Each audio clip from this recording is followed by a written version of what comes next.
Primeiro episódio do Profcast, recebendo o nosso magão aqui, Pô, o Rafael Procópio. começamos com a régua muito alta. Muito, meu irmão. É pra começar, a gente não ter risco de dar passo pra trás depois, né? Com certeza. Isso aí. Bom, Então, eu vou começar falando o que é o Profcast, então, aqui pra galera.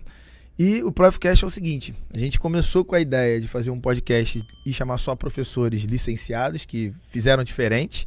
Então, a galera que deu aula em sala de aula ou ainda dá aula em sala de aula, mas que resolveu revolucionar. E depois a gente expandiu, né?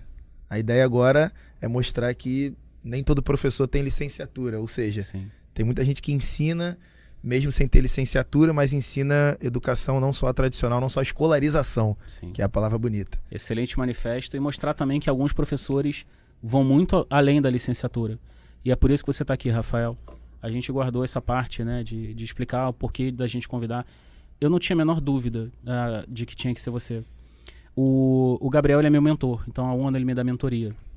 E quando a gente começou a conversa, começou as sessões de mentoria, ele tinha comentado que ele tinha esse projeto. Foi em março do ano passado, você lembra, né? Lembro. Não, eu quero fazer já tem até o nome, o Profcast. A gente pensa no nome, a gente pensa, é muito engraçado, né?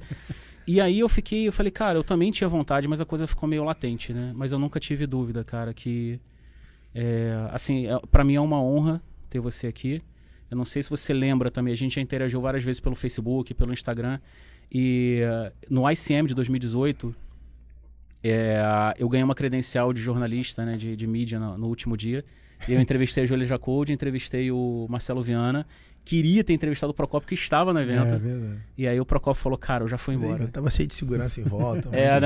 E na linguagem do Procópio não existe meia volta. Tipo, já fui embora, bicho, já tô em outra já, se ferra aí.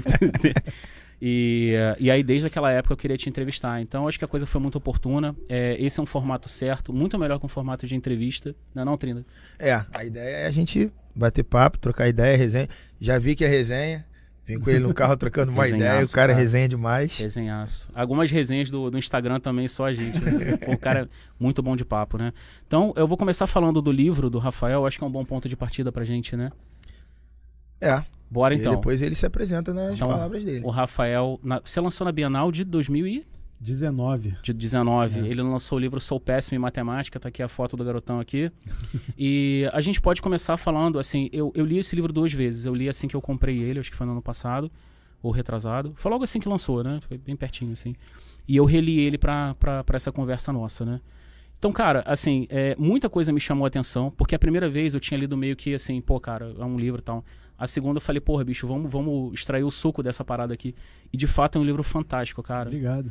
Fantástico. Primeiro, assim, a escolha dos nomes eu achei que foi muito criteriosa. Sofia, Sabedoria. Tinha isso também? Tinha. Foi intencional. Foi intencional. Carlos Frederico. Por que o Gauss, cara? Por que não Euler? Por que não Pitágoras? Sei lá, porque o cara que, sei lá, quando fala em matemática, assim, o príncipe da matemática é o Gauss, né? E Pitágoras, o nome... E também o Carlos Frederico fica mais engraçado. É verdade. E o maluco chamado Pitágoras, no Fumacê, não vai... Não dá Eu tenho não vai prestar. tenho um primo meu que o nome dele é Carlos Frederico. Ele com certeza vai assistir isso aqui. Cara. Ele vai assistir. Um salve aí pro Carlos Frederico. Beijo, Fred. Vai que foi inspirado nele. Vai que foi inspirado nele. O problema é ele pedir direito autoral depois. Se ferrou.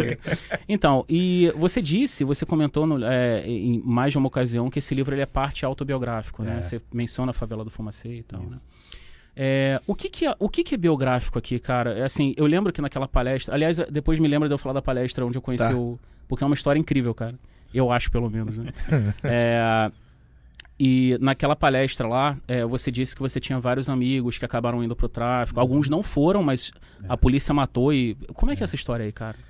Na verdade, para falar do livro, assim, é mais fácil falar o que não é autobiográfico. Porque só o nome dos personagens, porque o resto é tudo que eu já passei lá, que eu vivi, né?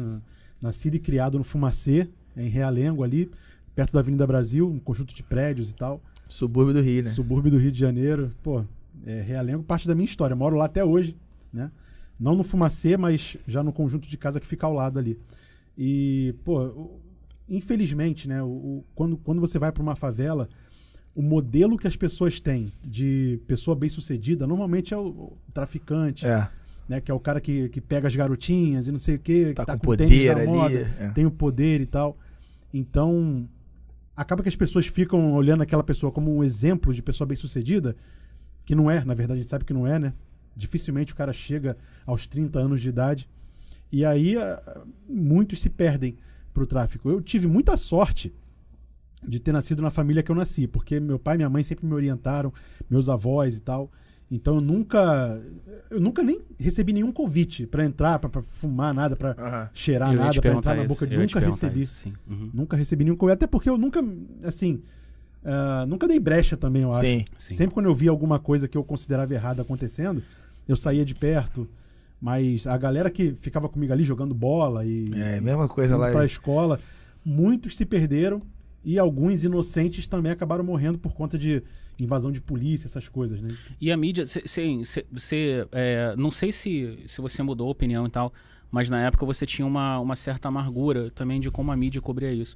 Tipo assim, 6 horas da noite morreu um moleque, aí vão noticiar 8h30. Tipo assim, noticia que esse moleque era traficante aí. Tipo, não tinha cuidado nenhum, né, cara? Foi uma ocasião específica, né? Um amigo nosso que tava andando de moto na comunidade lá, e aí a polícia entrou, cara negro com uma loura na garupa, deu um tiro na cabeça do cara, o cara caiu morto no chão. A mulher dele sobreviveu, mas ele caiu morto no chão e no mesmo dia foi noticiado que era um traficante, né? A polícia entrou na comunidade e matou o traficante. Cara, que E o cara não era. O cara era trabalhador, se eu não me engano era PQD do exército na época. Isso acontece todo dia. Acontece todo dia, diariamente, e nunca houve uma retratação. Nunca. E Ele não vai morreu haver, como né? traficante, ficou como traficante vai ficar como pra traficante. opinião pública. Vai ficar igual aquele episódio lá do Galileu, né? Que 500 anos depois a igreja falou, pô, cara, eu errei. Foi mal. 500 anos. Foi mal, irmão. Não, foi mal, Era irmão. o Galileu. Isso Agora, imagina uma pessoa lá da favela. Joãozinho do Fumaceiro. Imagina o Carlos Frederico. Mas é o que eu falo, cara, a favela tem muita coisa errada, mas a maioria das coisas são certas, bicho. Sim. É gente muito certa, fazendo a coisa certa, gente de caráter. E é uma pena que a mídia...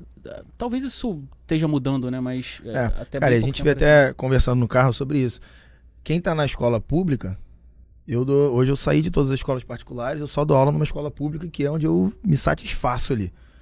Se eu, enquanto professor, me coloco como referência... Pô, o moleque tem uma outra referência, ele tem uma segunda referência ali. É isso, cara. Então eu faço questão de ir bem vestido pra escola, de falar com eles que eles conseguem ganhar grana, trabalhar.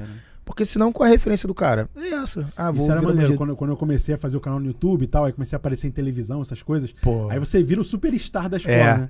Os alunos querem ir lá tirar foto contigo. Não, pô, meu primo falou que te viu na televisão, não acredita que você é meu professor e tal. Isso é maneiro, maneiríssimo, porque tu vira o ídolo do cara lá, né? Com certeza. E essas pessoas estão desesperadas por referência. Essa molecada tá desesperada por referência. Quando a gente era pequeno, a gente tinha isso também, né?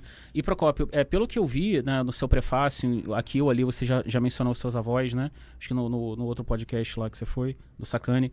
E eram 2 avós. Eu lembro do Didi, eu não lembro do outro. Seu Adalberto. Não era o Dedé, não. É o Adalberto Procópio. Era o Dadá, era o Didi e o Dadá, né? Era o Didi e o Dadá. E aí, você disse que parte da sua personalidade, da sua vocação e das suas habilidades também se consolidaram com os seus avós, né? Da parte do avô paterno, eu acho que o Adalberto. O avô Adalberto Procópio. Que era o artista, né? Meu avô Adalberto, ele gostava muito de escrever, né? Então eu sempre acordava de madrugada. Eu morei muito tempo na casa do meu avô paterno, da minha avó. Aqui ou lá? Aqui no Rio, lá no Fumacê. Tá. Lá no Fumacê. E aí eu acordava de madrugada, assim, às vezes, para ir ao banheiro e tal. Tava meu avô lá 4 da manhã, com o caderninho dele escrevendo.